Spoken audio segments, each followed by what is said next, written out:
Alhamdulillah. Alhamdulillahi Rabbil Alamin. Huwal awwalu wa laysa qablahu syai', wa huwal akhiru wa laysa ba'dahu syai', wa huwal zahiru wa laysa fawqahu syai', wa huwal batinu wa laysa dunahu syai'. Huwallahu alladhi la ilaha illahu. Asyhadu an la ilaha illallah wa asyhadu anna Muhammadar Rasulullah. Ballaghar risalah wa addal amanah wa nasahal ummah wa jahada fillahi haqqa jihadih. Ya ayyuhalladzina amanu taqullaha haqqa tuqatih wa la tamutunna illa wa antum muslimun. Ya ayyuhan nasu taqu rabbakumul ladzi khalaqakum min nafsin wahidah wa khalaqa minha zawjaha wa batha minhuma rijalan katsiran wa nisaa'a wattaqullaha alladzi tasaaluna bihi wal arham innallaha kana 'alaikum raqiba. Amma ba'd, mukminin muslimin jamaah salat Jumat yang dimuliakan Allah, yang dijaga Allah, yang dirahmati Allah Subhanahu wa taala. Bersyukur kita pada Allah Subhanahu wa taala sebagai mukmin, sebagai muslim di negeri ini, di Indonesia ini, negeri yang diamanahkan kepada muslimin.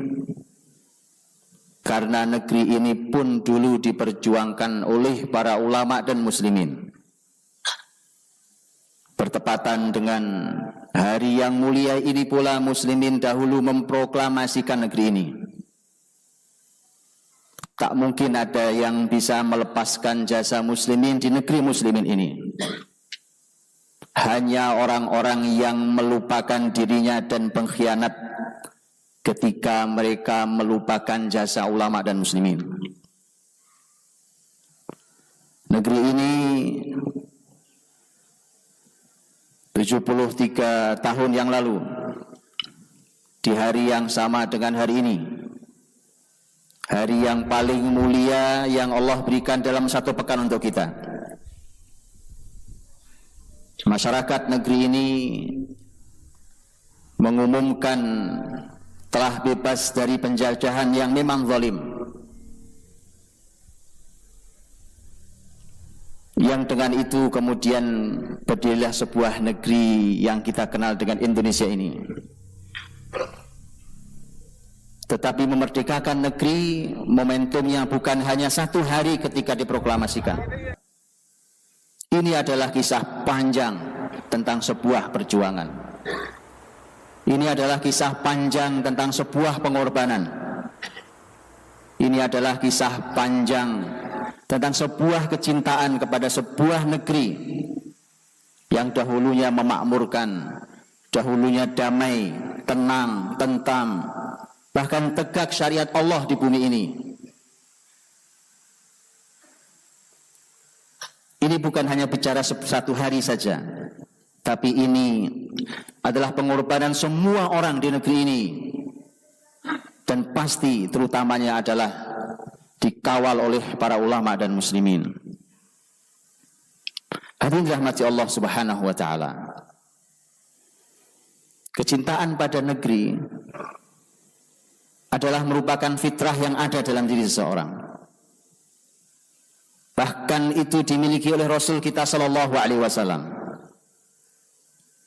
Rasul kita sallallahu alaihi wasallam saat hari ketika beliau meninggalkan Mekah, saat beliau hendak hijrah ke Madinah, saat itu usia beliau sudah 53 tahun. Bayangkan seseorang lahir di situ, besar di situ, belajar di situ, tumbuh di situ, berumah tangga di situ, terusir di usia 53 tahun. maka tak kuasa Nabi untuk tidak mengungkapkan kecintaannya pada negerinya. Karenanya ketika Nabi mulai menjauh dari kota Mekah, Nabi membalikkan badannya menghadap ke Mekah. Kemudian Nabi berkata, "Wallahi, innaki la ahabbul biladi ilayya illa anna qaumi akhrajuni minki." Demi Allah, engkau adalah negeri yang paling aku cintai. Hanya saja masyarakatnya mengusirku darimu. Nabi bicara kepada negeri Mekah, yang kita semua tahu saat itu Mekah bukan negeri Muslim. Mekah bukan Darul Islam, bukan negeri Islam. Karena di Mekah masih dicengkeram oleh kemusyrikan. Belum menjadi negeri Muslim. Nabi baru pindah. Mekah baru menjadi negeri Muslim tahun 8 Hijriah ketika terjadi Fathu Makkah. Tapi kecintaan kepada negeri, bahkan bukan negeri Muslim, di mana di situ dia dilahirkan, di mana di situ dia dibesarkan, adalah sebuah fitrah yang hadir di hati seseorang.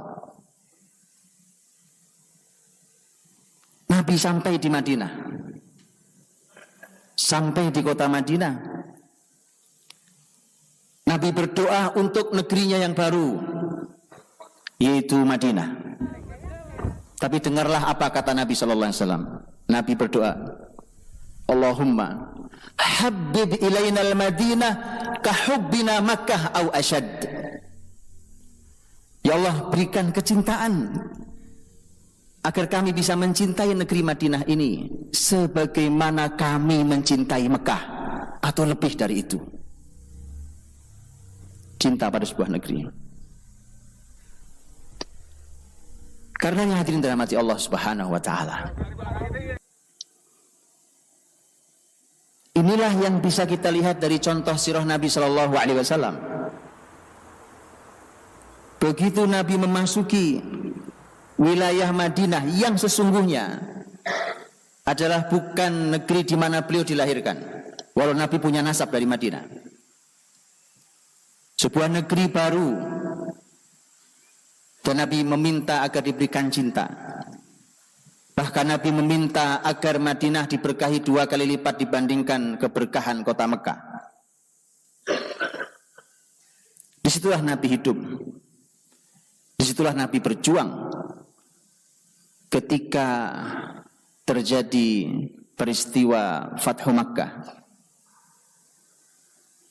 Muslimin berhasil membuka kota Mekah, membersihkan kemusyrikan. 2.000 orang masuk Islam.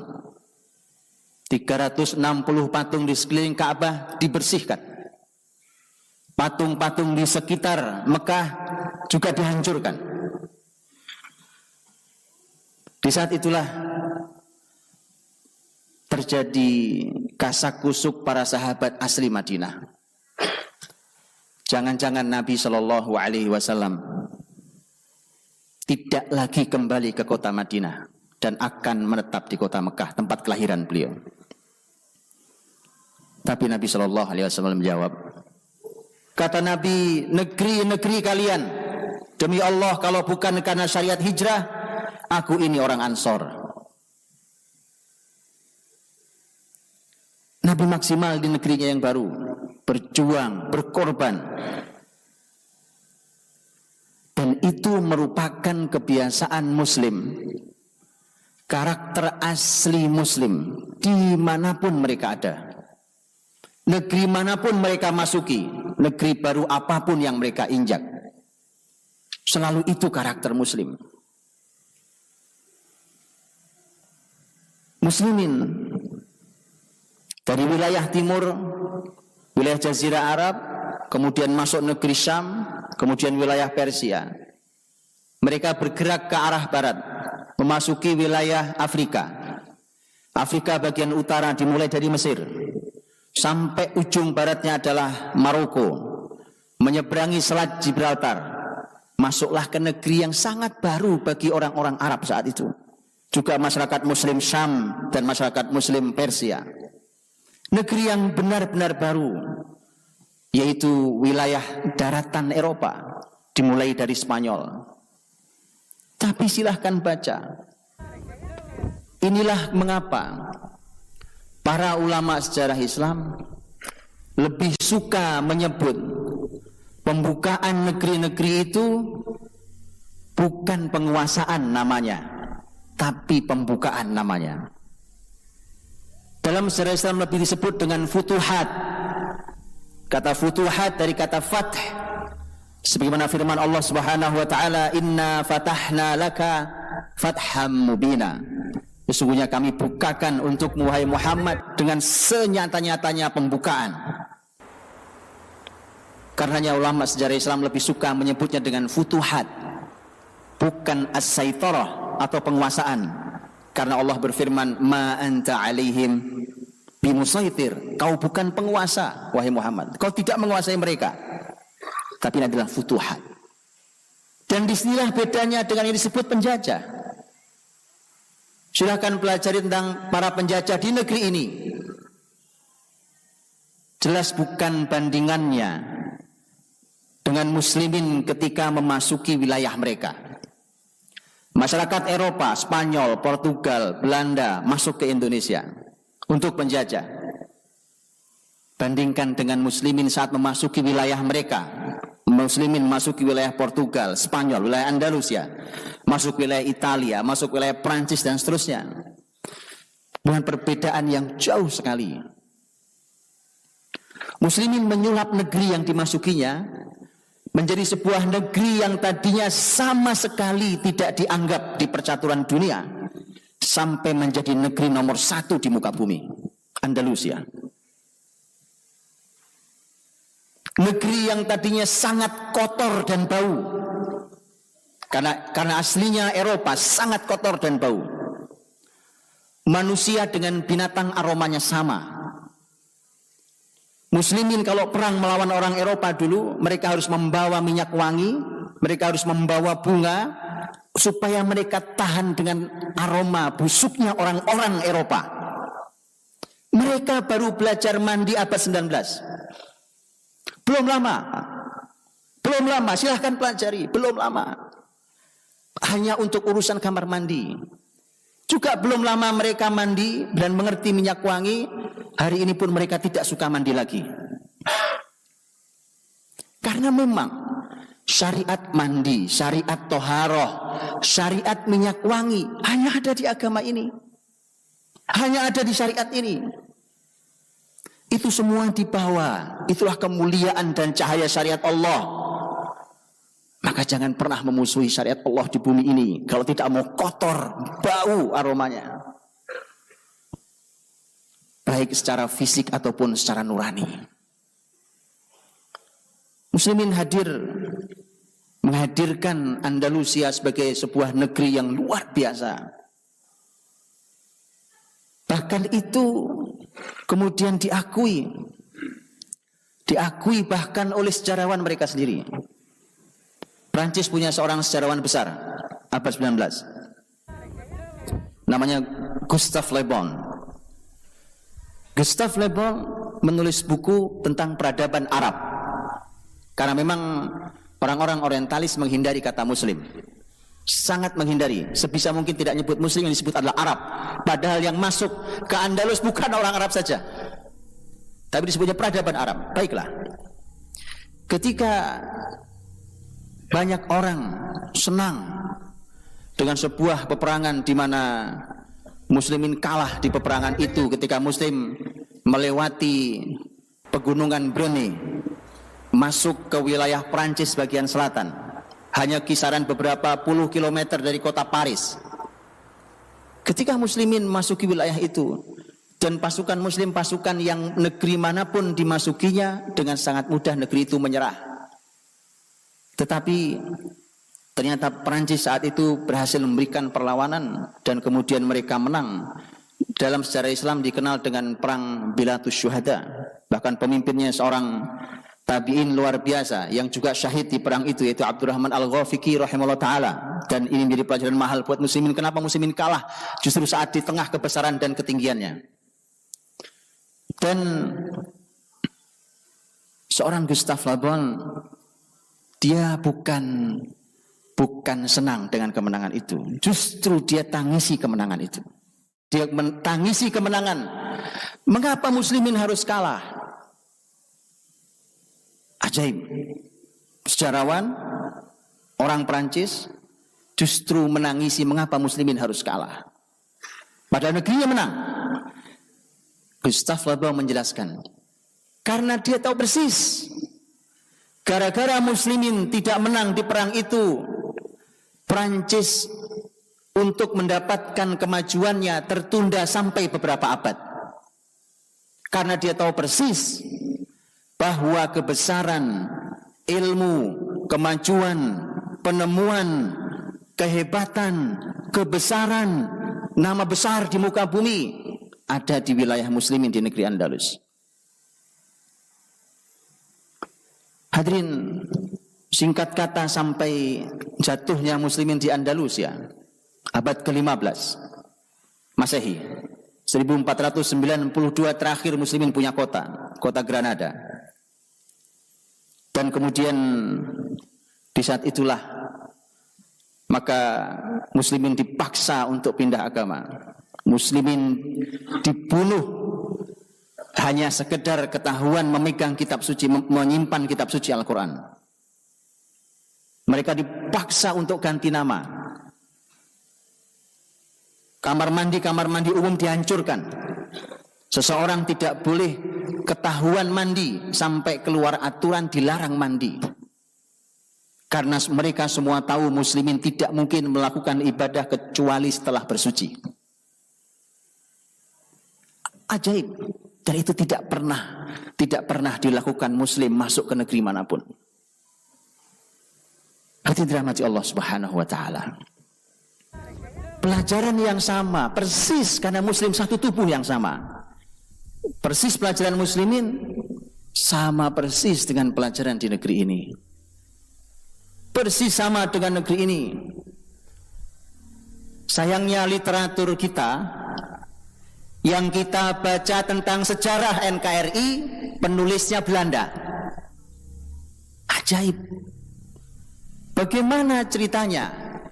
Kita percaya dengan hasil tulisan orang yang pernah merampas kekayaan negeri ini. Sehingga tergambarkan bahwa kita nyaris tidak punya gambaran tentang bagaimana keadaan negeri yang luar biasa ini sebelum mereka masuk. Akhirnya tergambarkan di benak kita sampai hari ini, mungkin gara-gara kurikulum yang salah, akhirnya selalu tergambarkan bahwa keadaan sebelum mereka masuk keadaan Indonesia primitif, keadaannya terbelakang. Subhanallah.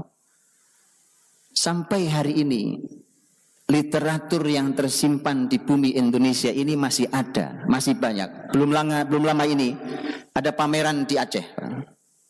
Belum lama. Pameran tentang manuskrip kuno Aceh. Terbaca dengan sangat jelas betapa luar biasanya negeri ini. Dari sejak sebelum Belanda masuk sampai Belanda masuk merusak negeri. Sungguh sangat luar biasa. Hanya kita tidak mengenalinya. Negeri ini pernah menjadi literatur Islam. Negeri ini pernah menegakkan syariat Allah. Negeri ini pernah menghasilkan karya-karya besar. Tulisan para ulama, selain bicara tentang ilmu agama, dan itu pasti, ternyata mereka juga bicara berbagai macam ilmu pengetahuan. Muslimin negeri ini telah membuat meriam, senjata yang paling canggih zaman itu, buatan negeri ini. Buatan negeri ini ditulis oleh para ilmuwan, para ulama. Tapi itu semua tidak pernah kita dapatkan informasinya. Muslimin telah memiliki peraturan perundangan negara yang begitu luar biasanya. Bahkan menjadi literatur di beberapa negara, bukan hanya di negeri ini. Muslimin memiliki negeri yang makmur, memiliki negeri yang hijau, memiliki masyarakat yang ramah, memiliki pemimpin yang sangat cinta dengan ilmu dan ulama.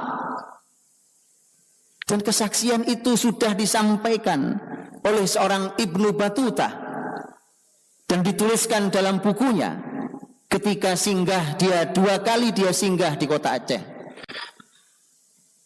Dia tuliskan dengan sangat jelas bagaimana ramahnya masyarakat Aceh. Bagaimana ramahnya, bagaimana kayanya, bagaimana kuatnya, bagaimana mereka menang dalam jihad-jihad mereka, dan bagaimana sang pemimpin yang begitu cinta majelis ilmu. Bahkan dia punya 2 baju kebesaran. Baju yang dia pakai untuk memimpin saat dia menjadi sultan, dan baju yang akan dia lepas dia ganti dengan baju ahli ilmu ketika dia duduk di hadapan ulama. Wallahi Pak, negeri ini pernah besar dengan ilmu dan Islam. Kalau hari ini kita jauh dari Islam, kalau hari ini pemimpin tidak suka dengan Islam dan ulama, kalau masyarakat ini menganggap bahwa jihad itu adalah merupakan terorisme, wallahi Pak, satu kata, kualat kita dengan negeri ini. Ulama dulu membebaskan hanya dengan satu kata, jihad mereka. Itu yang mereka kenal, yang mereka ketahui. Para ulama hanya mengenal satu kata untuk membebaskan negeri ini, yaitu jihad. Tidak ada yang lain. Semua. Di Mekah ada Syekh Ahmad Khatib Al-Minangkabawi, ulama besar, Imam Masjidil Haram, abad 19. Beliau adalah guru dari bapak-bapak bangsa di negeri ini. Gurunya Hadratus Syekh Hashim Asy'ari yang mendirikan Nahdlatul Ulama. Gurunya Kiai Haji Ahmad Dahlan yang mendirikan Muhammadiyah. Beliau juga gurunya ayahnya Hamka, Abdul Karim Amrullah, yang bukan hanya mengajari ilmu di Mekah, tetapi membawa kegundahan tentang penjajahan di negeri ini, dan beliau selalu mendorong untuk bersatu. Mereka harus pergi, penjajah itu harus hilang dari Indonesia. Kayak ulama semua, Pak. Resolusi jihad juga kita tahu dikeluarkan oleh Hadratus Syekh Hashim Asy'ari rahimahullah taala. Bagaimana perjuangan dari mulai Diponegoro sampai Imam Bonjol, mereka semua ulama, mereka semua ahli ilmu. Yang mereka serukan apa? Jihad. Kalau hari ini jihad menjadi kambing hitam, sungguh kita pengkhianat. Negeri ini dibebaskan dengan jihad. Baca kembali agar kita diberkahi, agar orang-orang para pejuang yang telah wafat ridho dengan kita yang melanjutkan ini. Mereka dulu orang yang mengerti syariat Allah, orang yang menerapkan syariat Allah di muka bumi, dan orang yang menyuarakan jihad dengan jihad yang benar. Jadi rahmati Allah Subhanahu wa taala. Karenanya betul bahwa ketika seseorang tidak mengenali sejarahnya, maka dia tidak mengenali identitasnya, dan akhirnya dia tidak memiliki harapan untuk kebesarannya. Tidak ada harapan bagi kecuali menengok ke belakang. Tengoklah ke belakang. Lihatlah dengan jujur. Tanyakan pada sejarah yang tidak ditulis oleh penjajah, tapi ditulis betul oleh para ahli ilmu. Bagaimana muslimin berperan, bagaimana Islam berkiprah, bagaimana ulama mengawal perjuangan, bagaimana para santri dari pesantren-pesantren mereka menyuarakan jihad, bagaimana mereka mengembalikan bumi pertiwi ini, bagaimana mereka mengusir para penjajah yang hanya menyerap, menyedot, mengusung, membawa kekayaan negeri ini, dan bahkan hanya memperbudak bangsa ini. Karena hadirin dirahmati Allah Subhanahu wa taala, maka negeri ini akan kembali dengan kebesarannya, dengan kemakmurannya, dengan keramahannya, asal muslimin mau kembali pada identitas aslinya di negeri ini. Sekali lagi bacalah itu, sekaligus ini PR buat semuanya. Bagaimana mungkin bangsa yang sudah 73 tahun merdeka, sejarahnya belum kunjung tercatat dengan baik. Kurikulum yang disampaikan kepada generasinya belum merupakan kurikulum yang sesungguhnya, yang nyata. Bahkan mungkin saja sengaja disembunyikan, karena kalau dia tidak disembunyikan maka muslimin pasti bangkit di negeri ini.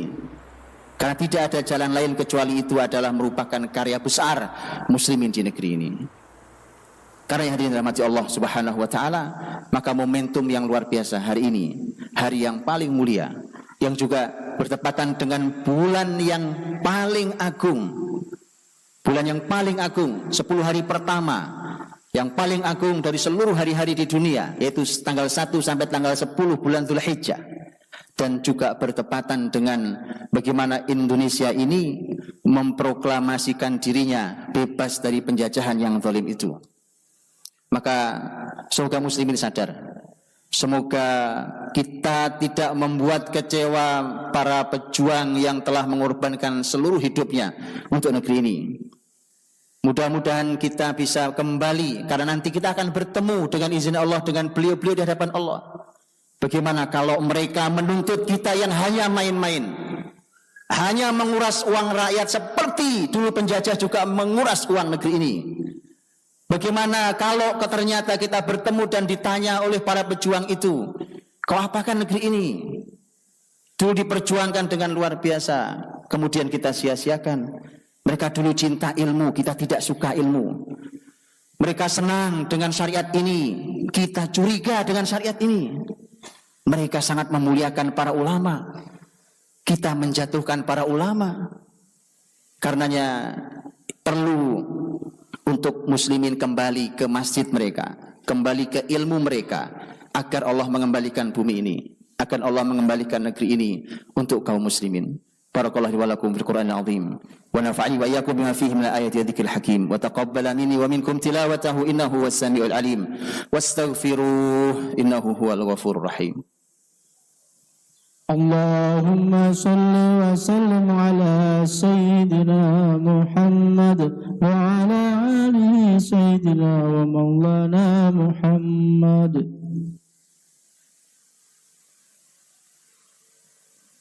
Alhamdulillah hamdan katsiran tayyiban mubarakan fihi kama yuhibbu rabbuna wa yarda. Asyhadu an la ilaha illallah wahdahu la syarika lah wa asyhadu anna Muhammadan abduhu wa rasuluh. Allahumma salli wa sallim wa barik wa an'im ala rasulina wa syafi'ina wa imamina Muhammadin sallallahu alaihi wasallam wa ala alihi wa ashabihi wa man tabi'ahu bi ihsanin ila yaumiddin.